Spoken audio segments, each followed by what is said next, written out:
السلام علیکم ورحمۃ اللہ وبرکاتہ۔ امید ہے کہ آپ لوگ خیر وافیت کے ساتھ ہوں گے۔ اب تمام لوگوں کا میرے یوٹیوب چینل میں استقبال ہے، خیر مقدم ہے۔ میں محمد وسیم اختر حنفی آج میں لے کر حاضر ہوا ہوں Bihar D El Ed entrance exam کی تیاری کے لیے۔ یہ ویڈیو بہت خاص ہونے والا ہے جو کہ اردو سے جڑا ہوا ہے، اور آج ہم لوگ پڑھیں گے اردو گرامر کو، جو کہ اس ایگزام کے اندر بہت زیادہ پوچھا جاتا ہے، اور عام طور پر بچہ جو پھنستا ہے وہ اردو گرامر کے اندر ہی پھنس جاتا ہے۔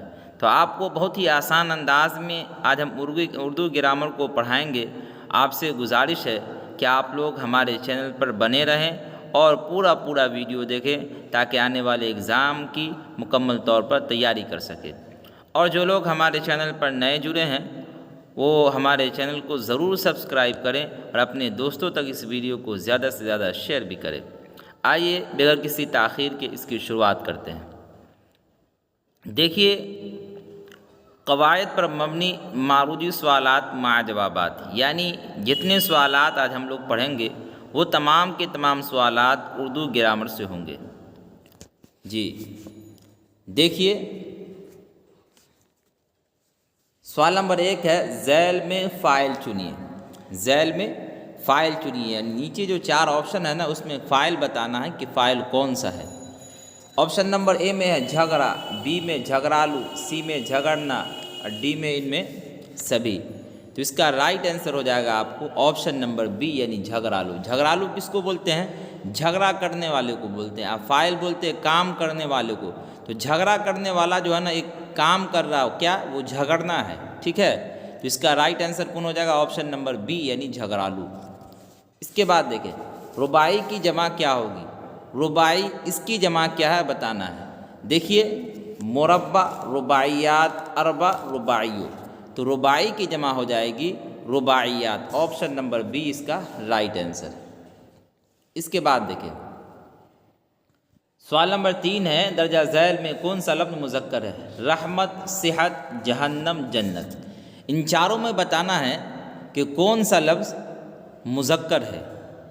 تو اس کا رائٹ آنسر ہو جائے گا آپ کو آپشن نمبر سی، یعنی جہنم جو ہے یہ مذکر لفظ ہے۔ کیا ہے؟ مذکر لفظ ہے۔ اس کے بعد ہے درجہ ذیل میں کون سا لفظ مؤنث ہے؟ مؤنث بتانا ہے ان چاروں میں کون سا ہے۔ شہرت، شیر، جنگل، باغ۔ تو سوال نمبر 4 کا رائٹ آنسر ہے آپشن نمبر اے، یعنی شہرت۔ تمہاری شہرت بہت زیادہ ہو گئی ہے نا، تو یہ اگر جملہ بنائیں گے تو اس طریقے سے بنے گا، تو یہ مؤنث ہے، ٹھیک ہے۔ اس کے بعد دیکھیں سوال نمبر 5 درجہ ذیل میں اس میں مصغر کون ہے؟ مصغر جس کے اندر چھوٹاپن بیان کی جائے اس کو اس میں مصغر کہا جاتا ہے، اور اس میں مکبر اس کو کہا جاتا ہے جس کے اندر بڑاپن بیان کی جائے، ہے نا۔ تو باغیچہ، دیکھیے آپشن باغیچہ، باغ، بازار، ریگستان۔ باغیچہ اس کے اندر چھوٹاپن بیان کی جا رہی ہے نا، باغ بڑا، باغیچہ یعنی چھوٹا۔ تو اس کا رائٹ آنسر کیا ہو جائے گا؟ آپشن نمبر اے، یعنی باغیچہ ہو جائے گا۔ اس کے بعد دیکھیں سوال نمبر 6۔ سوال نمبر 6 ہے شبیر حسن خان جوش میں جوش کیا ہے؟ لقب، خطاب، تخلص، کنیت۔ دیکھیے، شبیر حسن خان جوش جو ہے اس میں جوش کیا ہے؟ لقب ہے یا خطاب ہے یا تخلص ہے یا کنیت؟ تو اس میں آپ کا اس کا رائٹ آنسر ہو جائے گا آپشن نمبر سی، یعنی یہ تخلص ہے۔ جوش کیا ہو جائے گا؟ تخلص ہو جائے گا۔ اس کے بعد دیکھیں زاہد کل پٹنہ جائے گا، یہ زمانے کی کون سی قسم ہے؟ زاہد کل پٹنہ جائے گا، زمانے کی کون سی قسم ہے؟ اور زمانہ 3 ہے، ماضی اور حال اور مستقبل، ٹھیک ہے۔ تو دیکھیے ماضی، حال، مستقبل، ماضی تمنائی۔ تو جانے کا جو کام ہے آج نہیں بلکہ کل، یعنی آئندہ آنے والے زمانے میں ہو رہا ہے، تو اس کا تعلق فعل مستقبل سے ہوتا ہے۔ کس سے ہوتا ہے؟ تو اس کا رائٹ آنسر کیا ہو جائے گا؟ آپشن نمبر سی، یعنی فعل مستقبل ہو جائے گا۔ اس کے بعد دیکھیں سوال نمبر 8۔ سوال نمبر 8 ہے فعل کے معنی کیا ہے؟ کام، ناکام، فعل، ان میں کوئی نہیں۔ فعل عین سے جو ہو تو اس کے معنی آتے ہیں کام کے۔ کیا آتے ہیں؟ کام کے۔ تو اس کا رائٹ آنسر کیا ہو جائے گا؟ آپشن نمبر اے۔ اس کے بعد دیکھیں آپ سوال نمبر 9۔ کیا ہے سوال نمبر 9؟ سوال نمبر 9 ہو جائے گا آپ کو، کسرہ کا مطلب کیا ہے؟ کسرہ کا مطلب کیا ہے؟ زبر، زیر، پیش، تشدید۔ تو عربی کے اندر کسرہ کا مطلب ہوتا ہے زیر۔ کیا ہوتا ہے؟ زیر۔ تو اس کا right answer option number be کہلائے گا، ٹھیک ہے؟ اس کے بعد دیکھیں، اس کے بعد ہے سوال نمبر 10، صدا کا معنی کیا ہے؟ صاد سے اگر صدا ہو تو اس کے معنی آتے ہیں آپ کو آواز کے، سین سے اگر صدا ہو، ہے نا، سین سے اگر صدا ہو تو اس کے معنی کیا آتے ہیں؟ ہمیشہ کے۔ تو دیکھیے، ہمیشہ، آواز، آسان، مشکل۔ تو سوال نمبر 10 کا رائٹ آنسر ہو جائے گا آپ کو آپشن نمبر بی یعنی آواز، ٹھیک ہے؟ اس کے بعد دیکھیں، لفظوں کے معنی دار مجموعے کو کیا کہتے ہیں؟ لفظ کے معنی دار مجموعے کو کیا بولتے ہیں؟ لفظ، جملہ، فقرہ، فعل۔ تو لفظوں کی معنی دار مجموعے کو یعنی بہت سارے لفظ جب ایک ساتھ جمع ہو تو اس کو بولتے ہیں آپ جملہ بولتے ہیں۔ کیا بولتے ہیں؟ تو اس کا right answer option number B ہو جائے گا۔ اس کے بعد دیکھیں، اس کے بعد ہے سوال نمبر 12، آدمی کے منہ سے جو سادہ آواز نکلتی ہے اسے کیا کہتے ہیں؟ آدمی کے منہ سے جو سادہ آواز نکلتی ہے اسے کیا کہتے ہیں؟ دیکھیے، سوال نمبر 12 کا آپ کو رائٹ آنسر ہو جائے گا آپشن نمبر اے ہو جائے گا یعنی حرف۔ آدمی کے منہ سے جو سادہ آواز نکلتی ہے اسے حرف کہتے ہیں۔ اس کے بعد دیکھیں، موضوع کا دوسرا نام کیا ہے؟ محمل، کلمہ، معنی، جملہ۔ موضوع ایک ہوتا ہے محمل، تو محمل جس کے معنی نہ ہو، بیکار ہو، جیسے بولتے ہیں پانی، وانی، تو پانی آپ کو ہو جائے گا موضوع لفظ، اور وانی جو ہو جائے گا آپ کو محمل لفظ یعنی بیکار لفظ جس کا کوئی معنی مطلب نہیں۔ لیکن موضوع کا دوسرا نام ہے آپ کو کلمہ ہو جائے گا۔ کیا ہو جائے گا؟ کلمہ۔ اس کا right answer option number B. اس کے بعد دیکھیں، سوال نمبر 14 ہے، عقل مند کیسا لفظ ہے؟ لفظ مفرد، لفظ مرکب، لفظ محمد، ان میں کوئی نہیں۔ دیکھیے، عقل مند جو ہے اس میں آپ دیکھیں گے تو دو لفظ ملا ہوا ہے، عقل الگ اور مند الگ، ہے نا؟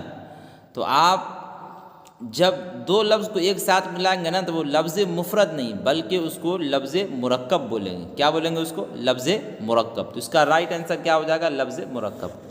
سوال نمبر 15 دیکھیں، فعل امر کی مثال کون ہے؟ یہاں آؤ، وہاں نہ جاؤ، وہ آیا، وہ لایا گیا۔ فعل امر، فعل کے معنی آتے کام اور امر کے معنی آتے حکم کرنا، یعنی کسی کام کا حکم کرنا، ہے نا؟ دیکھیے مثال کیا ہے، یہاں آؤ، وہاں نہ جاؤ، وہ آیا، وہ لایا گیا۔ یہاں آؤ یہ فعل امر کی مثال ہے۔ کس کی مثال ہے؟ فعل امر کی۔ وہاں نہ جاؤ یہ فعل نہیں کی مثال ہے۔ وہ آیا یہ فعل ماضی مطلق کی مثال ہے۔ وہ لایا گیا یہ آپ کو ہو جائے گا فعل ماضی مطلق مجہول کی، ہے نا؟ سوال نمبر 16 دیکھیں، ذیل میں اس میں ظرف کی مثال کون ہے؟ کتب خانہ، چاقو، رات، ان میں کوئی نہیں۔ اس میں ظرف، اس کی دو قسمیں ہیں، اس میں ظرف زمان، اس میں ظرف مکان، یعنی جو جگہ کے بارے میں بتائے اس کو بولتے ہیں اس میں ظرف مکان، اور جس سے وقت کا تعلق ہو اس کو بولتے ہیں اس میں ظرف زمان، ٹھیک ہے؟ تو اس کا رائٹ آنسر کیا ہو جائے گا؟ دیکھیے، آپشن نمبر اے میں ہے کتب خانہ، بی میں چاقو، سی میں رات، اور ڈی میں ان میں کوئی نہیں۔ تو اس کا رائٹ آنسر آپشن نمبر اے یعنی کتب خانہ۔ اس کے بعد دیکھیں سوال نمبر 17۔ سوال نمبر 17 ہے، خلیل اللہ ذیل میں سے کس کی مثال ہے؟ مضاف، معہود، منادہ، اسم نکرہ۔ خلیل اللہ یہ کس کی مثال ہے بتانا ہے۔ سوال نمبر 17 کا آپ کو رائٹ آنسر ہو جائے گا آپشن نمبر، ہے نا، بی، یہ معہود کی مثال ہے۔ کس کی مثال ہے؟ معہود کی مثال ہے۔ اس کے بعد دیکھیں سوال نمبر 18، یا اللہ میں یا کیا ہے؟ منادہ، حرف ندا، مضاف، اسم اشارہ۔ یا اللہ میں یا کیا ہے؟ منادہ، حرف ندا۔ ندا بولتے ہیں آواز دینے کو، یا اللہ یعنی اے اللہ، ہے نا؟ تو یہ کیا ہو جائے گا؟ یا ہو جائے گا آپ کو حرف ندا، اس کا رائٹ آنسر۔ اس کے بعد دیکھیں، قواعد کا وہ حصہ جس میں شعر و شاعری کے فن سے بحث کیا جائے اسے کیا کہتے ہیں؟ علم صرف، علم نحو، علم بلاغت، علم عروض۔ قواعد کا یعنی گرامر کا وہ حصہ جس میں شعر و شاعری سے بحث کی جائے اس کو بولتے ہیں علم عروض بولتے ہیں۔ کیا بولتے ہیں اس کو؟ علم عروض۔ اس کے بعد دیکھیں وہ نام جو حکومت یا کسی انجمن کی جانب سے دیا جائے اسے کیا کہتے ہیں؟ وہ نام جو کسی حکومت کے جانب سے یا کسی انجمن کی جانب سے دیا جائے اسے کیا کہتے ہیں؟ دیکھیے لقب ہے، عرف ہے، خطاب، تخلص۔ تو سوال نمبر 20 کا رائٹ آنسر آپشن نمبر سی ہو جائے گا، یعنی خطاب، ٹھیک ہے۔ اس کے بعد دیکھیں، اس کے بعد ہے سوال نمبر 21۔ سوال نمبر 21 ہے جس لفظ سے کسی کام کے کرنے کے اوزار کا علم ہو اسے کیا کہتے ہیں؟ اس میں ظرف، اس میں آلہ، اس میں معرفہ، اس میں نکرہ۔ جس لفظ سے کسی کام کے کرنے کے اوزار کا علم ہو اس کو کہتے ہیں اس میں آلہ، ہے نا۔ اس میں آلہ کا تعلق اوزار سے ہوتا ہے نا، ایک آلہ جس کے ذریعے انسان کوئی کام کر سکے، ہے کہ نہیں؟ تو اس کا رائٹ آنسر کیا ہو جائے گا؟ سوال نمبر 21 کا آپشن نمبر بی ہو جائے گا، ٹھیک ہے۔ اس کے بعد دیکھیں ذیل میں سابقہ والا لفظ کون ہے؟ لاجواب، لاش، لانا، لائق۔ سابقہ بولتے ہیں کہ جو کلمہ سے پہلے حرف سابقہ آ کر کلمے کا حصہ بن جائے اس کو کہتے ہیں سابقہ۔ تو لاجواب، جواب ایک کلمہ ہے نا، اس سے پہلے لا جو حرف سابقہ وہ آ کر کلمے کا حصہ بن گیا، تو اس کا رائٹ آنسر کیا ہو جائے گا؟ آپشن نمبر اے، لاجواب۔ خبردار ہو جاؤ یہ کس طرح کی جملے کی مثال ہے؟ تمنا، عرض، تنبیہ، دعا۔ آدمی کہتا ہے کہ خبردار ہو جاؤ، ہے کہ نہیں، چپ ہو جاؤ، خاموش ہو جاؤ، تو یہ خبردار ہو جاؤ یہ کس طرح کی جملے کی مثال ہے آپ کو بتانا ہوگا جی۔ تو دیکھیے کیا ہو جائے گا؟ تمنا نہیں ہو سکتا، تمنا کے معنی خواہش آرزو کے آتے ہیں، عرض بھی نہیں ہو سکتا، تو تنبیہ ہو جائے گا۔ کیا ہو جائے گا؟ تنبیہ کہتا ہے کیا نا، ایسا کام نہیں کرو، اس سے بچ جاؤ، رک جاؤ، یہ تنبیہ کرنا ہوا، اس کا رائٹ آنسر آپشن نمبر سی ہو جائے گا۔ اس کے بعد دیکھیے تم لوگ ضمیر کی کون سی قسم ہے؟ تم لوگ ضمیر کی کون سی قسم ہے؟ جی دیکھیں سوال نمبر 24 کا رائٹ آنسر کیا ہو جائے گا؟ دیکھیں ضمیر اشاری، ضمیر شخصی، ضمیر موصولی، ضمیر تنکیری۔ تم لوگ یہ کس کی طرف مخاطب؟ انسان کی طرف، تو یہ ضمیر شخصی کہلائے گا۔ کیا کہلائے گا؟ Option number B right answer. اس کے بعد احمد تیز دوڑتا ہے، اس جملے میں تیز کیا ہے؟ اسم، ضمیر، فعل، فعل متعلق۔ احمد تیز دوڑتا ہے، اس جملے میں تیز کیا ہے؟ تو دیکھیے دوڑنا ایک فعل ہے اور تیز یہ فعل سے متعلق ہے، ٹھیک ہے، تو اس کو بولیں گے فعل متعلق۔ اس کا رائٹ آنسر کیا ہو جائے گا؟ فعل متعلق۔ اس کے بعد دیکھیں ذیل میں اس میں آلہ چنیے، دیوار، درخت، چاقو، آسمان۔ آلہ جس کے ذریعے اوزار کا علم ہو، چاقو ایک آلہ ہے کاٹنے کے لیے، تو اس کا رائٹ آنسر کیا ہو جائے گا؟ آپشن نمبر سی ہو جائے گا۔ اس کے بعد دیکھیں سوال نمبر 27۔ سوال نمبر 27 ہے شرمانہ سے اس میں صفت کیا ہوگا؟ شرمیلا، شرمسار، شرم، ان میں کوئی نہیں۔ شرمانہ سے اس میں صفت آپ کو ہو جائے گا شرمیلا۔ کیا ہو جائے گا؟ شرمیلا۔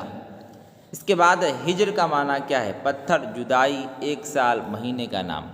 ہجر جب چھوٹی ہاں سے ہو ہے نا تو اس کے معنی آتے ہیں آپ کو جدائی کے۔ کیا آتے ہیں؟ جدائی کے۔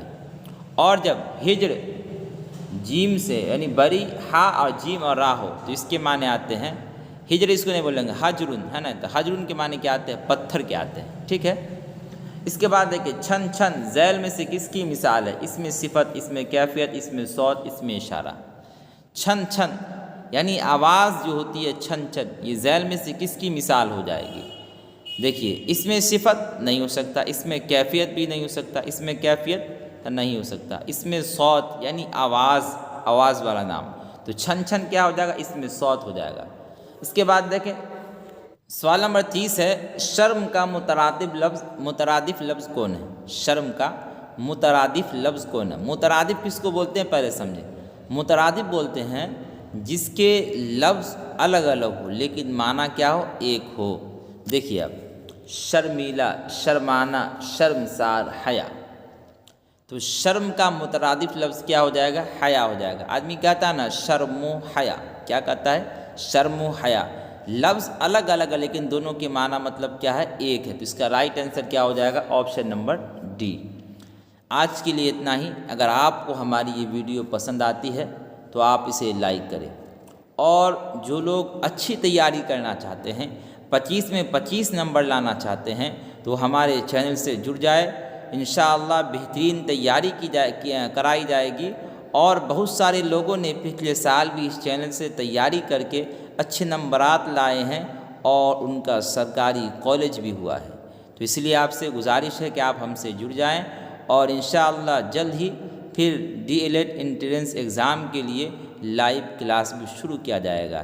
اس لیے خود بھی جڑنا ہے اور اپنے دوست احباب کو بھی جوڑنا ہے، اور جن لوگوں کو فری میں PDF چاہیے وہ ہمارے ٹیلی گرام چینل سے ضرور جڑ جائیں، انہیں فری میں PDF بھی دیا جائے گا۔ اس کا لنک اسی ویڈیو کے اندر بھی ملے گا، اور اسی طریقے سے آپ کو ہمارے چینل کے ہوم پیج پر بھی ملے گا، کہیں سے جڑ کر آپ فری میں PDF حاصل کر سکتے ہیں۔ آج کے لیے اتنا ہی، فقط والسلام۔